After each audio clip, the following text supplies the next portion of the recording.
വിശുദ്ധ മർക്കോസിൻ്റെ സുവിശേഷം 9-ാം അധ്യായം 46 മുതലുള്ള തിരുവചനങ്ങൾ. യേശു ശിഷ്യരോടും വലിയ ഒരു ജനാവലിയോടും കൂടെ ജെറിക്കോ വിട്ടുപോകുമ്പോൾ തിമേയൂസിൻ്റെ പുത്രനായ ബർത്തിമേയൂസ് എന്ന അന്ധയാചകൻ വഴിയരികിൽ ഇരിപ്പുണ്ടായിരുന്നു. നസ്രായനായ യേശുവാണ് പോകുന്നതെന്നറിഞ്ഞപ്പോൾ അവൻ ഉച്ചത്തിൽ വിളിച്ചു പറഞ്ഞു, ദാവീദിൻ്റെ പുത്രനായ യേശുവേ, എന്നിൽ കനിയണമേ. നിശബ്ദനായിരിക്കാൻ പറഞ്ഞുകൊണ്ട് പലരും അവനെ ശകാരിച്ചു. എന്നാൽ അവൻ കൂടുതൽ ഉച്ചത്തിൽ വിളിച്ചു പറഞ്ഞു, ദാവീദിൻ്റെ പുത്ര, എന്നിൽ കനിയണമേ.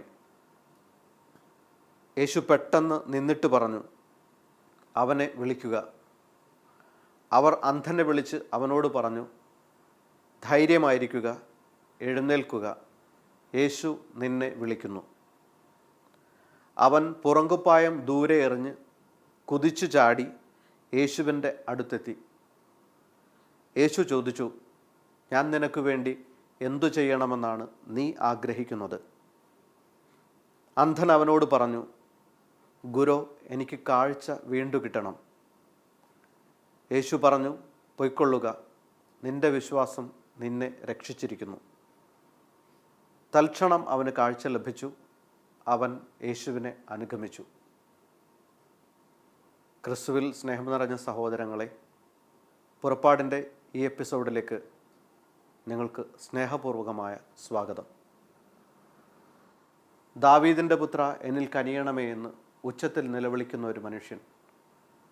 ഒരു ജനക്കൂട്ടം മുഴുവൻ അവനോട് സംസാരിക്കാതിരിക്കാൻ പറഞ്ഞുകൊണ്ട് ശകാരിക്കുമ്പോൾ പോലും അവൻ്റെ ശബ്ദം ക്രിസ്തുവിൻ്റെ ചെവികളിലെത്തുന്നു. മറ്റുള്ളവരുടെ ശബ്ദങ്ങളെക്കാൾ ഉപരിയായിട്ട് അവൻ്റെ ശബ്ദം ഉയർന്നു നിന്നെങ്കിൽ അതിനൊരൊറ്റ കാരണമേ ഉള്ളൂ. അവൻ്റെ ഉള്ളിൽ ആഗ്രഹം അതിതീക്ഷ്ണമായിരുന്നു. അതുകൊണ്ട് തന്നെയാണ് സുവിശേഷത്തിൻ്റെ അവസാനത്തിൽ ഈശോ ചോദിക്കുന്നത്, ഞാൻ നിനക്ക് വേണ്ടിയിട്ട് എന്തു ചെയ്യണമെന്നാണ് നീ ആഗ്രഹിക്കുന്നത്? അവൻ്റെ വ്യക്തിപരമായ ആഗ്രഹങ്ങളെ സാധിച്ചു കൊടുക്കുന്ന ഒരു ദൈവത്തെക്കുറിച്ചാണ് ഈ സുവിശേഷ ഭാഗം നമുക്ക് മുമ്പിൽ വരച്ചു കാട്ടുന്നത്. നമ്മുടെ വ്യക്തിപരമായ ആഗ്രഹങ്ങളെ ബഹുമാനിക്കുന്നൊരു ദൈവം.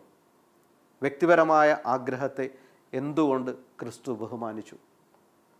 ബർത്തിമേയൂസ് എന്ന അന്ധയാചകൻ വഴിയരികിലിരുന്ന് മറ്റുള്ളവരിൽ നിന്നും ഭിക്ഷയാചിച്ചത് നാണയത്തിന് വേണ്ടിയിട്ടായിരുന്നു. എന്നാൽ അവൻ ക്രിസ്തുവിനോട് യാചിച്ചത് കാഴ്ചയ്ക്ക് വേണ്ടിയിട്ടായിരുന്നു. ക്രിസ്തുവിന് ഇത് സാധ്യമാണെന്ന് അവൻ വിശ്വസിച്ചു. അവൻ അത്രയേറെ ആഗ്രഹിച്ചു. ഇവൻ എന്തുകൊണ്ട് ക്രിസ്തുവിനോട് ഇങ്ങനെ നിലവിളിക്കാൻ കാരണമായി? അതവൻ്റെ അന്ധത തന്നെയാണ്. അന്ധത എന്നത് അവൻ്റെ ഒരു പരിമിതിയായിരുന്നു.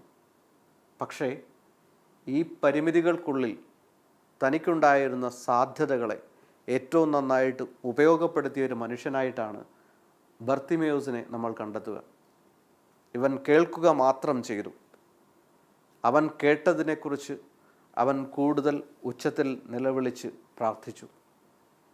യേശു ദാവീദിൻ്റെ പുത്രനാണെന്ന് ആരോ പറഞ്ഞു കേട്ടവൻ ക്രിസ്തു കടന്നു പോകുന്ന വഴിയിൽ അവനെ ഉച്ചത്തിൽ നിലവിളിക്കുന്നു, ദാവീദിൻ്റെ പുത്ര, എന്നിൽ കനിയണമേ എന്ന്. അവൻ്റെ പരിമിതികളൊന്നും ക്രിസ്തുവിൻ്റെ അടുത്തെത്താൻ ഒരു പരിമിതി ആയിരുന്നില്ല. നമ്മുടെ പരിമിതികളൊന്നും തന്നെ ദൈവത്തിൻ്റെ മുമ്പിൽ നിൽക്കാൻ നമ്മെ പരിമിതപ്പെടുത്തുന്നില്ല. ഇതിന് ഒന്നാം തരം ഉദാഹരണമായിട്ട് വിശുദ്ധ പൗലോസ് ലീഹ ഇങ്ങനെ പറഞ്ഞു വെക്കുന്നുണ്ട്. തൻ്റെ ബലഹീനതയെ ഓർത്തിട്ട് കർത്താവിൻ്റെ മുമ്പിലിരുന്ന് 3 പ്രാവശ്യം കരഞ്ഞു പ്രാർത്ഥിക്കുന്ന അപ്പസ്തോലനോട് കർത്താവ് പറയും, നിനക്ക് എൻ്റെ കൃപ മതി, നിൻ്റെ ബലഹീനതയിലാണ് എൻ്റെ ശക്തി പൂർണ്ണമായി പ്രകടമാകുന്നത്. നമ്മുടെ പരിമിതികളെക്കുറിച്ച് ഓർത്ത് പരിതപിക്കുന്ന നമ്മോട് ദൈവത്തിന് പറയാനുള്ളത് ഇതിനേക്കാൾ ഉപരിയായിട്ട് ദൈവം ചൊരിയുന്ന കൃപയെക്കുറിച്ചാണ്. ഈ ഒരു വിശ്വാസം കൊണ്ടാണ് ബർത്തിമേയൂസിനെ ക്രിസ്തു സുഖപ്പെടുത്തുന്നത്. ബർത്തിമേയൂസിന് ക്രിസ്തു കാഴ്ച നൽകുന്നത്.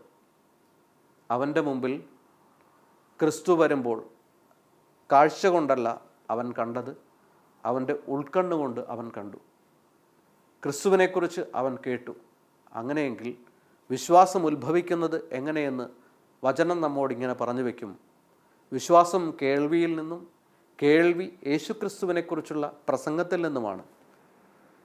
യേശുവിനെക്കുറിച്ച് കേട്ടവൻ അവനിൽ പൂർണ്ണമായിട്ടും വിശ്വസിച്ചു. ഇവനിത് സാധിക്കുമെന്ന് അവൻ വിശ്വസിച്ചു. അതുമാത്രമല്ല, ക്രിസ്തു ദാവീദിൻ്റെ പുത്രനാണെന്ന് പറഞ്ഞു കേട്ട അവൻ ക്രിസ്തുവിനെ വ്യക്തിപരമായി വിശ്വസിച്ചു, വ്യക്തിപരമായി അവനിൽ ആശ്രയിച്ചു. അവനുണ്ടായിരുന്ന കേൾവിയും സംസാരശക്തിയും അവൻ പൂർണ്ണമായിട്ട് ഉപയോഗപ്പെടുത്തി. പലപ്പോഴും നമുക്കുണ്ടാകുന്ന നന്മകളെയൊക്കെ ഉപയോഗപ്പെടുത്തുന്നതിനേക്കാളും ഉപരിയായിട്ട് നമ്മുടെ പരിമിതികളെക്കുറിച്ച് പരാതി പറയുന്നവരാണ് നമ്മളൊക്കെ. എന്നാൽ തൻ്റെ പരിമിതികളെ ഒന്നും പരിഗണിക്കാതെ ഈ പരിമിതികൾക്കുള്ളിൽ ദൈവത്തിന് പ്രവർത്തിക്കാനാവുമെന്ന് വിശ്വസിച്ചുകൊണ്ട് തനിക്കുണ്ടായിരുന്ന നന്മകളെ ബർത്തിമയോസ് ഉപയോഗപ്പെടുത്തി. അവൻ കേട്ടതിനെ അവൻ പ്രഘോഷിക്കാൻ തുടങ്ങി. അതുകൊണ്ട് തന്നെ ക്രിസ്തു അവന് കാഴ്ച കൂടി നൽകുന്നു. നമ്മുടെ ഉള്ളിലുള്ള നന്മകളെ പ്രയോജനപ്പെടുത്തി തുടങ്ങുമ്പോൾ ദൈവം നമുക്കുള്ളതിനേക്കാൾ കൂടുതൽ നൽകും. അതുകൊണ്ട് തന്നെയല്ലേ സുവിശേഷത്തിൽ ഇങ്ങനെ ഈശോ പറഞ്ഞു വയ്ക്കുക, ഉള്ളവന് വീണ്ടും നൽകപ്പെടും. അതായത് നൽകപ്പെട്ടതിന് ഉപയോഗിക്കുന്നവന് കൂടുതൽ നൽകുമെന്ന്. ബർത്തിമയോസിനെ പോലെ നമ്മുടെ പരിമിതികളെ പരിഗണിക്കാതെ നമ്മുടെ മേൽ കരുണ ചൊരിയുന്ന ഒരു ദൈവമുണ്ട്. ആ ദൈവത്തിൻ്റെ മുമ്പിൽ നമുക്കുള്ള എല്ലാ നന്മകളെയും ഉപയോഗപ്പെടുത്താനുള്ള കൃപയ്ക്ക് വേണ്ടിയിട്ട് നമുക്ക് പ്രാർത്ഥിക്കാം. യേശുവിനെക്കുറിച്ച് കേട്ടിട്ട് ഉച്ചത്തിൽ നിലവിളിക്കുന്ന ഈ മനുഷ്യനോട് ജനക്കൂട്ടം ശകാരിച്ചുകൊണ്ട് പറയും, നിശബ്ദനായിരിക്കുക. എന്നാൽ അവൻ കൂടുതൽ ഉച്ചത്തിൽ നിലവിളിക്കും. നമ്മൾ അപ്പസ്തോല പ്രവർത്തനങ്ങളിൽ ഇങ്ങനെ വായിക്കും, യേശുവിനെക്കുറിച്ച്, യേശുവിൻ്റെ നാമത്തിൽ ഇനി സംസാരിക്കരുതെന്ന് ശിഷ്യന്മാരെ നിർബന്ധിക്കുമ്പോൾ അവർ പറയുന്നത് ഇങ്ങനെയാണ്, മനുഷ്യരെക്കാൾ ഉപരിയായി ദൈവത്തെ അനുസരിക്കേണ്ടത് ആവശ്യമാണെന്ന്. തങ്ങളുടെ ഉള്ളിലുള്ള ആത്മാവ് പ്രചോദിപ്പിച്ചതനുസരിച്ച് ക്രിസ്തുവിനെക്കുറിച്ച് അവർ സംസാരിച്ചു. അവർ കൂടുതൽ ശക്തിയോടെ ക്രിസ്തുവിനെ പ്രഘോഷിക്കാൻ തുടങ്ങി. സംസാരിക്കാതിരിക്കാൻ പറയുന്ന ജനക്കൂട്ടത്തിന് മുമ്പിൽ കൂടുതൽ ഉച്ചത്തിൽ നിലവിളിക്കുന്ന ബർത്തിമയോസ് കാഴ്ച പ്രാപിക്കുകയാണ് ചെയ്യുന്നത്. നമ്മുടെ ഉള്ളിൽ ദൈവം നിക്ഷേപിച്ചിരിക്കുന്ന നന്മ എത്രയധികം ഉപയോഗപ്പെടുത്താൻ നാം ആഗ്രഹിക്കുന്നുവോ അത്രയേറെ സംതൃപ്തി നമ്മുടെ ഉള്ളിൽ വന്നു നിറയും. കൂടുതൽ ഉച്ചത്തിൽ നിലവിളിക്കുന്ന ഈ മനുഷ്യൻ അനുസരിച്ചത് തൻ്റെ ഉള്ളിൽ നിന്ന് സംസാരിച്ചു കൊണ്ടിരിക്കുന്ന ദൈവത്തിൻ്റെ ആത്മാവിനെ ആയിരുന്നു. നമ്മുടെ ഉള്ളിലെ സാധ്യതകളെ ഉപയോഗപ്പെടുത്താൻ വേണ്ടിയിട്ട് ആത്മാവ് നമ്മളെ നിർബന്ധിക്കുമ്പോൾ നമ്മുടെ പരിമിതികളെക്കുറിച്ച് പരാതി പറയാതെ ഇരിക്കുക. നമ്മുടെ വ്യക്തിപരമായ ആഗ്രഹങ്ങളെ ബഹുമാനിക്കുന്ന ഒരു ദൈവത്തെക്കുറിച്ച് നമ്മൾ കാണുന്നുണ്ട്. യേശുവിനെ ഉച്ചത്തിൽ നിലവിളിച്ച് പ്രാർത്ഥിക്കുന്ന അന്ധനായ മനുഷ്യനോട് ജനക്കൂട്ടം ഇങ്ങനെയാണ് പറയുന്നത്, യേശു നിന്നെ വിളിക്കുന്നു. വ്യക്തിപരമായ ഒരു വിളി ക്രിസ്തു അവന് കൊടുക്കുന്നുണ്ട്. വ്യക്തിപരമായ ഒരു വിളി ക്രിസ്തു അവന് കൊടുക്കുന്നതിൻ്റെ കാരണം ഈ ജനക്കൂട്ടത്തിനിടയിൽ അവൻ്റെ ശബ്ദം കൂടുതൽ ഉയർന്നു നിന്നു എന്നതുകൊണ്ട് തന്നെയാണ്. അവൻ്റെ തീക്ഷ്ണമായ ആഗ്രഹം കൊണ്ട്. സുവിശേഷങ്ങളിൽ മറ്റൊരിടത്ത് നമ്മൾ കണ്ടുമുട്ടും, ഒരു ജനക്കൂട്ടം മുഴുവൻ അവനെ തിക്കി തിരക്കി നിൽക്കുന്ന സമയത്ത് അവൻ്റെ വസ്ത്രത്തിൻ്റെ വിളുമ്പിൽ സ്പർശിക്കുന്ന ഒരു സ്ത്രീ സൗഖ്യം പ്രാപിക്കുന്നതായിട്ട്. യേശു തിരിഞ്ഞ് ശിഷ്യന്മാരോട് പോലും ചോദിക്കും, ആരാണ് എൻ്റെ വസ്ത്രത്തിൽ സ്പർശിച്ചതെന്ന്. അവൻ്റെ ഉള്ളിൽ നിന്നും ശക്തി പുറപ്പെട്ടുവെന്ന്. വ്യക്തിപരമായിട്ടുള്ള ആഗ്രഹങ്ങളെ ഈശോ അത്രയേറെ ബഹുമാനിക്കുന്നുണ്ട്. പിന്നീടൊരിക്കൽ നമ്മൾ കണ്ടുമുട്ടും, ഒരു സ്ത്രീ വന്ന്, കാനാൻകാരിയായൊരു സ്ത്രീ വന്ന് തൻ്റെ മകളെ സുഖപ്പെടുത്താൻ ആഗ്രഹിക്കുമ്പോൾ അവളുടെ തീവ്രമായ ആഗ്രഹം കൊണ്ടാണ് ക്രിസ്തു പറയുന്നത്, നിൻ്റെ വിശ്വാസം നിന്നെ രക്ഷിച്ചിരിക്കുന്നുവെന്ന്. യേശു വളരെ കർക്കശമായ ഭാഷയിൽ തന്നെ പറയും, മക്കൾക്കുള്ള അപ്പം എടുത്ത് നായ്ക്കൾക്കിട്ട് കൊടുക്കുന്നത് ഉചിതമല്ലെന്ന്. അവൾ ഏറ്റവും ശക്തമായ അപേക്ഷയുമായിട്ട് അവൻ്റെ മുമ്പിൽ വന്നിട്ട് പറയും, നായ്ക്കൾ പോലും മക്കൾക്കുള്ള അപ്പക്കഷ്ണങ്ങളിൽ നിന്നും താഴെ വീഴുന്നത് ഭക്ഷിക്കുന്നുണ്ടല്ലോ എന്ന് പറയുന്ന സ്ത്രീയോട് നിൻ്റെ വിശ്വാസം വലുതാണെന്ന് പറഞ്ഞ് സുഖപ്പെടുത്തുന്ന, വ്യക്തിപരമായ ആഗ്രഹത്തെ സാധിച്ചു കൊടുക്കുന്ന ക്രിസ്തുവിനെ നമ്മൾ കാണും. എൻ്റെ ആഗ്രഹം എത്രത്തോളം തീക്ഷ്ണമാണോ അത്രത്തോളം തീവ്രമായി ദൈവം എൻ്റെ ജീവിതത്തിൽ ഇടപെടും. അപ്പസ്തോല പ്രവർത്തനങ്ങളിൽ പത്രോസ് ദേവാലയത്തിലേക്ക് നടന്നു പോകുന്ന വഴിയിൽ മുടന്തനായ ഒരു മനുഷ്യനിരുന്ന് അവൻ്റെ കണ്ണുകളിലേക്ക് സൂക്ഷിച്ചു നോക്കും, എന്തെങ്കിലും കിട്ടുമെന്ന് പ്രതീക്ഷിച്ച്. ആഗ്രഹത്തോടുകൂടി നോക്കുന്ന ഈ മനുഷ്യൻ്റെ ജീവിതത്തെ അനുഗ്രഹിച്ചുകൊണ്ട് പത്രോസ് ഇങ്ങനെയാണ് പറഞ്ഞു വെക്കുന്നത്: സ്വർണവും വെള്ളിയും എൻ്റെ കയ്യിലില്ല, എനിക്കുള്ളത് ഞാൻ നിനക്ക് തരുന്നു, കർത്താവായ യേശുക്രിസ്തുവിൻ്റെ നാമത്തിൽ എഴുന്നേറ്റ് നടക്കുക എന്ന്. തീക്ഷ്ണമായ ആഗ്രഹത്തോടെ എന്തെങ്കിലും കിട്ടുമെന്ന് പ്രതീക്ഷിച്ച് ദൈവത്തിൻ്റെ മുമ്പിൽ കൈനീട്ടുന്നവരെയൊക്കെയും വലിയ അനുഗ്രഹങ്ങൾ കൊണ്ട് വ്യക്തിപരമായ ആഗ്രഹങ്ങളെപ്പോലും തൃപ്തിപ്പെടുത്തുന്ന ഒരു ദൈവത്തെ സുവിശേഷങ്ങളിൽ, വിശുദ്ധ ഗ്രന്ഥത്തിൽ നമ്മൾ കണ്ടുമുട്ടും. നമ്മുടെ വ്യക്തിപരമായ ആഗ്രഹങ്ങളെ തീവ്രമാക്കാം. അതിനനുസരിച്ച് ദൈവം നമ്മുടെ ജീവിതത്തിലേക്ക് ഇറങ്ങി വരുന്നത് നമ്മൾ അനുഭവിക്കും. തൻ്റെ അടുത്തു വന്ന ബർത്തിമയോസിനോട് ക്രിസ്തു ചോദിക്കും, ഞാൻ നിനക്ക് വേണ്ടിയിട്ട് എന്തു ചെയ്യണമെന്നാണ് നീ ആഗ്രഹിക്കുന്നത്? ബത്സൈദ കുളക്കരയിൽ കിടക്കുന്ന 38 വർഷമായിട്ട് തളർവാദം പിടിപെട്ട് കിടന്നിരുന്ന മനുഷ്യനോട് ക്രിസ്തു ചോദിക്കും, സുഖം പ്രാപിക്കാൻ നിനക്ക് ആഗ്രഹമുണ്ടോ എന്ന്. ഈ രണ്ട് മനുഷ്യർ തമ്മിലുള്ള വ്യത്യാസം കൂടി നമ്മൾ കണ്ടെത്തുന്നുണ്ട്. ബർത്തിമയോസ് പറയും, എനിക്ക് കാഴ്ച വീണ്ടും കിട്ടണം. എന്നാൽ 38 വർഷമായിട്ട് തളർവാദ രോഗിയായിട്ട് കിടന്ന മനുഷ്യൻ ക്രിസ്തുവിനോട് പറയും, വെള്ളമിളകുമ്പോൾ എന്നെ കുളത്തിലേക്കിറക്കാൻ ആരുമില്ല എന്ന്.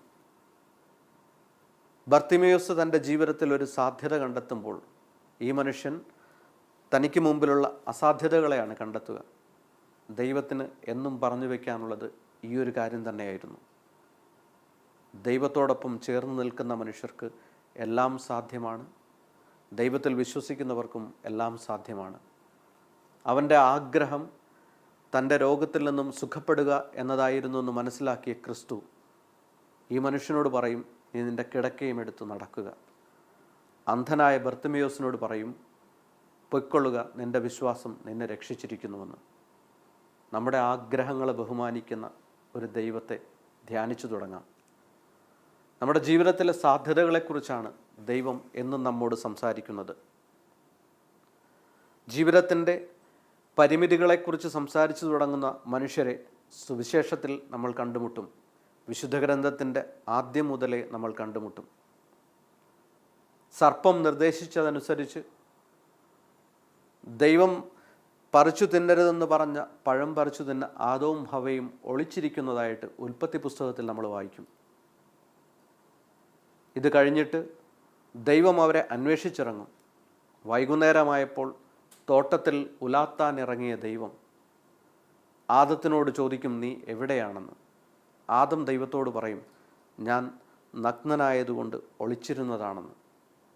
ദൈവത്തിൻ്റെ മുഖത്തേക്ക് പോലും നോക്കാൻ പറ്റാത്തത്ര ലജ്ജ അവരെ മൂടിയിരുന്നു.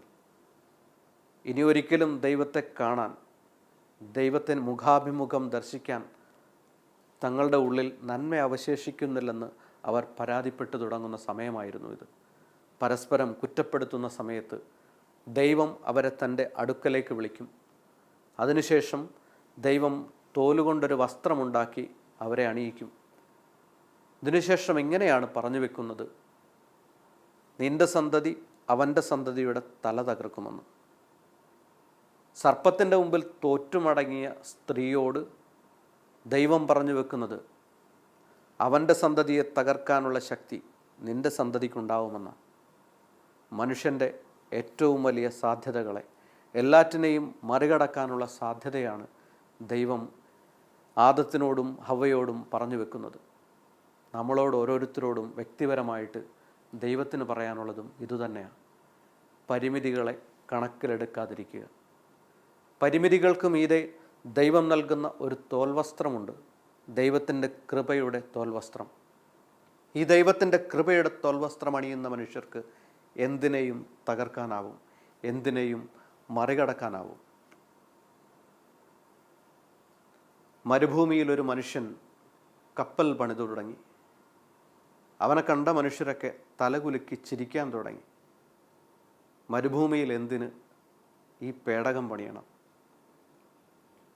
അവൻ്റെ പേടകത്തിൻ്റെ പണി അവസാനിക്കാറാകുമ്പോൾ മരുഭൂമിയുടെ ആകാശത്ത് ചെറിയൊരു കാർമേഘം വന്നു. അത് ഇരുണ്ടിരുണ്ട് മരുഭൂമിയുടെ ആകാശത്തെ ഇരുൾ നിറഞ്ഞതാക്കി മാറ്റുന്ന സമയത്ത് അവൻ ആകാശത്തേക്ക് നോക്കി. തന്നോട് വാഗ്ദാനം ചെയ്തൊരു ദൈവത്തിൻ്റെ വചനം അവൻ ധ്യാനിക്കാൻ തുടങ്ങി. മരുഭൂമിയിൽ ചാറ്റൽ മഴയുണ്ടായി. ചാറ്റൽ മഴ കനത്ത് പേമാരിയായി. മണ്ണിനെ നനച്ച് പ്രളയമായി. ദൈവത്തെ വിശ്വസിച്ച നോഹ എന്ന മനുഷ്യൻ, അവനെ വിശ്വസിച്ച ഏതാനും മനുഷ്യർ, അവനോടൊപ്പം പേടകത്തിൽ കയറിയ ഏതാനും മൃഗങ്ങൾ, അവ മാത്രം രക്ഷപ്പെട്ടു. മരുഭൂമിയുടെ ആകാശത്ത് മഴയുണ്ടാകുമെന്ന് വിശ്വസിച്ച നോഹയുടെ വിശ്വാസത്തെ ദൈവം ബഹുമാനിച്ചു. മരുഭൂമിയിൽ ജലപ്രളയമുണ്ടാകുമെന്ന് നോഹ വിശ്വസിച്ചു. നോഹ വിശ്വസിച്ചതുകൊണ്ട് ദൈവം അവൻ്റെ വിശ്വാസത്തെ പരിഗണിച്ചു. നമ്മുടെ മുമ്പിൽ ഒരു സാധ്യതയുമില്ലാതിരിക്കുന്ന സമയത്തും ദൈവത്തിൽ വിശ്വസിക്കുന്നെങ്കിൽ, ദൈവം നമുക്ക് നൽകുന്ന മുന്നറിവുകളെ വിശ്വസിക്കുന്നുവെങ്കിൽ, ഈ ഭൂമിയിൽ അനേകം വലിയ നന്മകൾ ചെയ്യാൻ നമുക്കാവും. തൻ്റെ സഹോദരനെ കൊന്നതിന് ശേഷം ഒളിച്ചിരിക്കുന്ന കായനെക്കുറിച്ച് നമ്മൾ വായിക്കും. കാണുന്നവരൊക്കെയും എന്നെ കൊല്ലാൻ നോക്കുമെന്ന് പറഞ്ഞുകൊണ്ട് സ്വയം ശപിച്ച് ഇല്ലാതാവുന്ന കായൻ്റെ മുമ്പിൽ ദൈവം വന്ന് അവൻ്റെ നെറ്റിത്തടത്തിൽ അടയാളമിട്ട് കൊടുക്കും. എന്നിട്ട് അവനെ ബലപ്പെടുത്തിയിട്ട് പറയും, നിന്നോടുകൂടെ ഞാനുണ്ടെന്ന്. ജീവിതത്തിലെ ഏത് കുറവുകളെക്കുറിച്ച് ഓർത്ത് പരിതപിക്കുന്ന മനുഷ്യൻ്റെ മുമ്പിലും ദൈവം വന്ന് നെറ്റിത്തടത്തിൽ ഒരടയാളമിടാറുണ്ട്. ദൈവത്തിൻ്റെ കൃപയുടെ അടയാളം. ഈ കൃപയുടെ അടയാളം കൊണ്ട് അവൻ പിന്നീട് ഭൂമിയിൽ പെരുകി വർദ്ധിക്കുന്നുണ്ട്. കായൻ്റെ പരമ്പര വർദ്ധിച്ച് ഭൂമിയിൽ പെരുകി. നമ്മുടെ പരിമിതികളെ ഓർത്തിട്ട് പരാതി പറയാതെ ഇരിക്കുന്നെങ്കിൽ, പരാതി പറഞ്ഞിട്ട് ദൈവത്തിൻ്റെ മുമ്പിലേക്ക് വരാൻ മനസ്സുണ്ടെങ്കിൽ, ദൈവം നമ്മുടെ പരിമിതികളെ ഏറ്റവും വലിയ സാധ്യതയാക്കി ഉയർത്തും. 99-ാമത്തെ വയസ്സിൽ അബ്രഹാമിൻ്റെ മുമ്പിൽ വന്ന് ദൈവദൂതൻ പറയും, ഞാൻ നിനക്ക് ഒരു കുഞ്ഞിനെ നൽകുമെന്ന്. അബ്രഹാമും സാറയും പോലും ചിരിക്കത്തക്ക വിധത്തിൽ ദൈവം കൊടുക്കുന്ന വാഗ്ദാനം. ദൈവത്തോട് അബ്രഹാം ചോദിക്കുന്നത് ഇങ്ങനെയാണ്, ദൈവമേ, മക്കളില്ലാത്ത എനിക്കെന്ത് പ്രതിഫലമാണ് ലഭിക്കുക? ദൈവം അവനെ കൂടാരത്തിൻ്റെ പുറത്തേക്ക് ഇറക്കിയിട്ട് പറയും, നീ ആകാശത്തിലെ നക്ഷത്രങ്ങളെ നോക്കുക, അവയുടെ എണ്ണം എടുക്കാൻ നിനക്കാവുമോ? നിനക്ക് ആകാശത്തിലെ നക്ഷത്രങ്ങൾ പോലെ, കടൽ തീരത്തെ മണൽത്തരികൾ പോലെ സന്താനങ്ങളെ ഞാൻ നൽകുമെന്ന്. ജീവിതത്തിൻ്റെ സാധ്യതകളെക്കുറിച്ചാണ് എല്ലാ കാലത്തും ദൈവം സംസാരിച്ചത്. 100-ാമത്തെ വയസ്സിൽ തനിക്കൊരു കുഞ്ഞിനെ ലഭിക്കുമ്പോൾ ദൈവത്തിൽ പൂർണ്ണമായിട്ട് ആശ്രയിക്കുന്ന ഒരു അബ്രഹാമിനെ പിന്നീട് നമ്മൾ കാണും. ദൈവത്തിൽ പൂർണ്ണമായിട്ട് ആശ്രയിക്കുന്ന അബ്രഹാം മലയുടെ അടിവാരത്ത് കുഞ്ഞുമായിട്ട് ബലിയർപ്പിക്കാൻ പോകുമ്പോൾ കുഞ്ഞിൻ്റെ ഹൃദയം തുളയ്ക്കുന്ന ചോദ്യമുണ്ട്, പിതാവേ, ബലിക്കുള്ള കുഞ്ഞാടെവിടെയെന്ന്. മലയുടെ അടിവാരത്ത് നിന്നിട്ട് അബ്രഹാം തൻ്റെ കുഞ്ഞിനോട് പറയും, കുഞ്ഞാടിനെ ദൈവം തരുമെന്ന്. മുള്ളുകൾക്കിടയിൽ കൊമ്പുകൾ ഉടക്കിക്കിടക്കുന്ന ഒരു കുഞ്ഞാടിനെ ദൈവം കരുതി വച്ചത് ഈ ഒരു പ്രത്യാശ കൊണ്ടായിരുന്നു. അവസാന നിമിഷത്തെ പ്രത്യാശ നമ്മെ ദൈവത്തെക്കൊണ്ട് അത്ഭുതം ചെയ്യിപ്പിക്കാൻ നിർബന്ധിതരാക്കും. അവസാന നിമിഷത്തെ പ്രത്യാശ ദൈവത്തെ അത്ഭുതം പ്രവർത്തിക്കുന്നവനാക്കി മാറ്റും. അതുകൊണ്ട് തന്നെ കഷ്ടതകളിൽ നാം പരിതപിക്കേണ്ടതില്ലെന്ന് വിശുദ്ധ പൗലോസ്ലീഹ പറഞ്ഞു വയ്ക്കും. കഷ്ടത സഹനശീലവും, സഹനശീലം ആത്മധൈര്യവും, ആത്മധൈര്യം പ്രത്യാശയും ഉളവാക്കുന്നു. പ്രത്യാശ ഒരിക്കലും നമ്മെ നിരാശരാക്കുകയില്ലെന്ന്. എങ്കിൽ നമ്മുടെ ജീവിതത്തിൻ്റെ എല്ലാ കഷ്ടപ്പാടുകളിലും പ്രത്യാശയുടെ കിരണമുണ്ടെങ്കിൽ ദൈവം നമ്മൾ പ്രതീക്ഷിക്കുന്നതിനേക്കാളും മനോഹരമായിട്ട് കരുതി വച്ചിട്ടുണ്ടാവും. അതുകൊണ്ട് തന്നെയാണ് ഈശോ ഇങ്ങനെ പറഞ്ഞു വെക്കുന്നത്, നിങ്ങൾ ആകാശത്തിലെ പക്ഷികളെ നോക്കുവിൻ, അവ വിതയ്ക്കുന്നില്ല, കൊയ്യുന്നില്ല, കളപ്പുരകളിൽ ശേഖരിക്കുന്നുമില്ല. എങ്കിലും നിങ്ങളുടെ സ്വർഗസ്ഥനായ പിതാവ് അവയെ തീറ്റിപ്പോറ്റുന്നു. വയലിലെ ലില്ലികളെ നോക്കുക, സോളമനേക്കാളും മനോഹരമായിട്ട് ദൈവം അതിനെ അലങ്കരിക്കുന്നില്ലേ? എന്നിട്ടും അല്പവിശ്വാസികളെ, നിങ്ങൾ എന്തിനു ഭയപ്പെടുന്നു?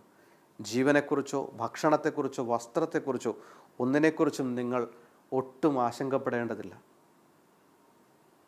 നിങ്ങൾ ആദ്യം ദൈവത്തിൻ്റെ രാജ്യം, ദൈവത്തിൻ്റെ നീതി എന്നിവ അന്വേഷിക്കുക, ബാക്കിയുള്ളതെല്ലാം കൂട്ടിച്ചേർക്കപ്പെടുമെന്ന്. ദൈവത്തിൻ്റെ രാജ്യം അന്വേഷിക്കുക എന്നാൽ ദൈവത്തെ വിശ്വസിക്കുക എന്ന് തന്നെയാണ്.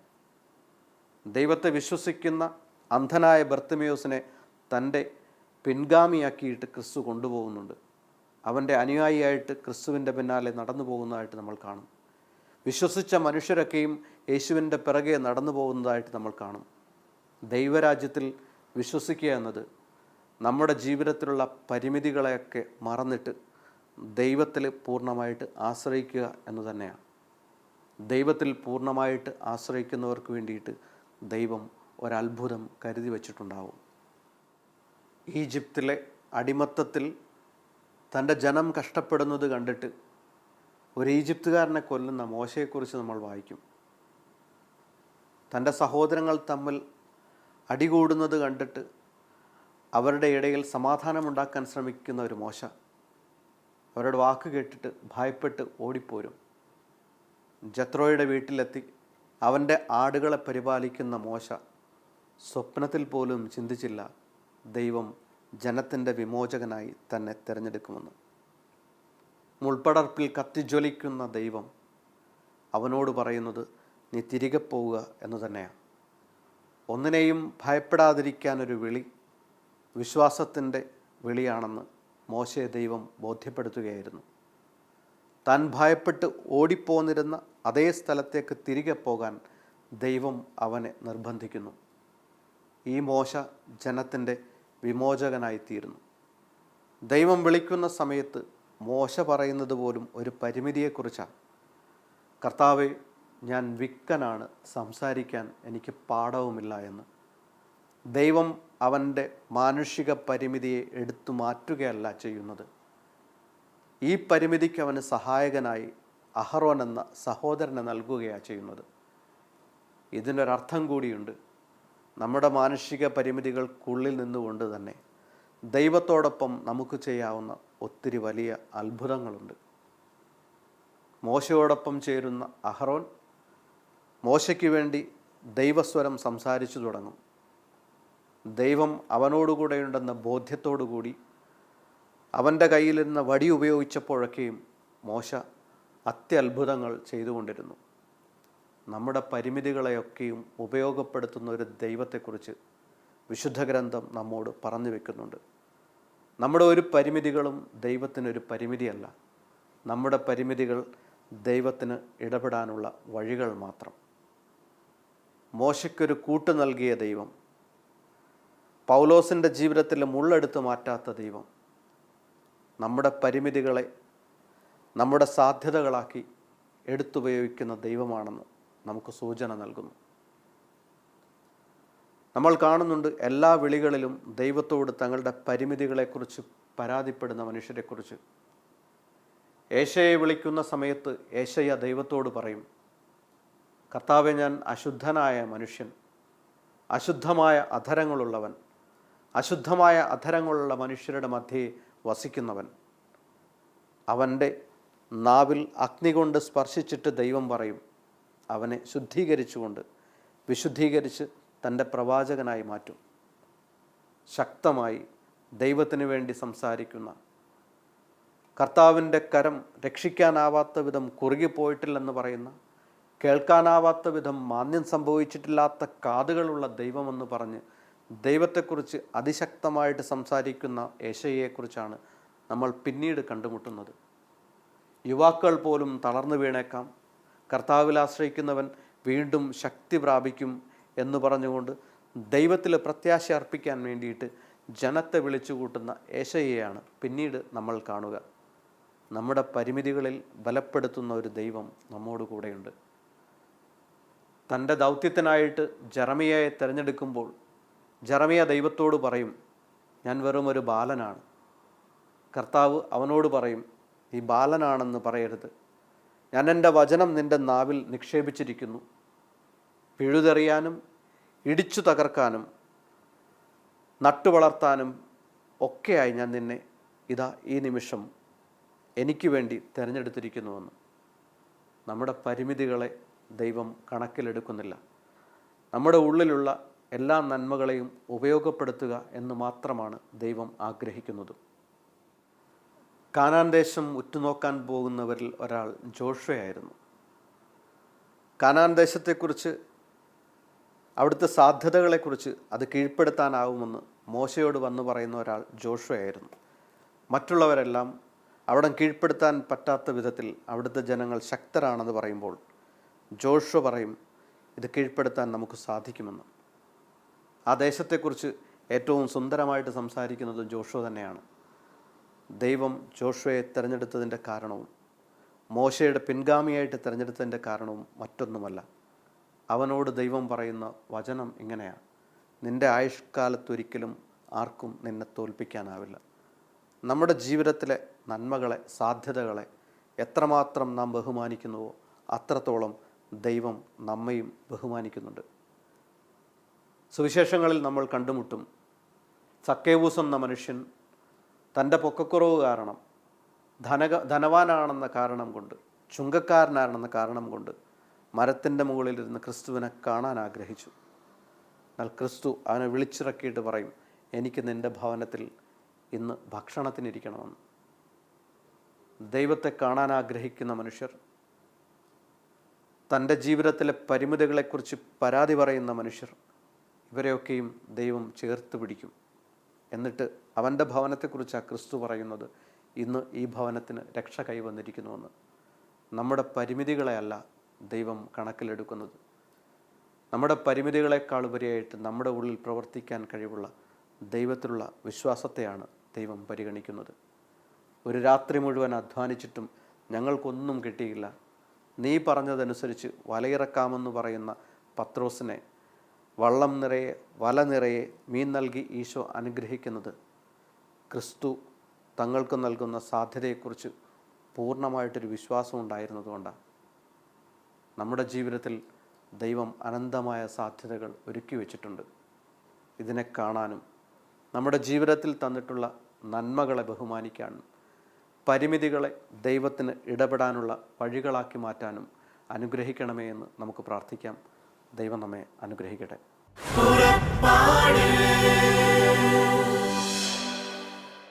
ഈ പ്രോഗ്രാമിനെ കുറിച്ചുള്ള നിങ്ങളുടെ വിലയേറിയ അഭിപ്രായങ്ങളും നിർദ്ദേശങ്ങളും ഇമെയിലിലൂടെ ഞങ്ങളെ അറിയിക്കുക. purappadu.uae@gmail.com. പരിശുദ്ധാത്മവരങ്ങളാലെന്നും ഹൃദയത്തിനകതാരു നിറയ്ക്കും യാത്ര.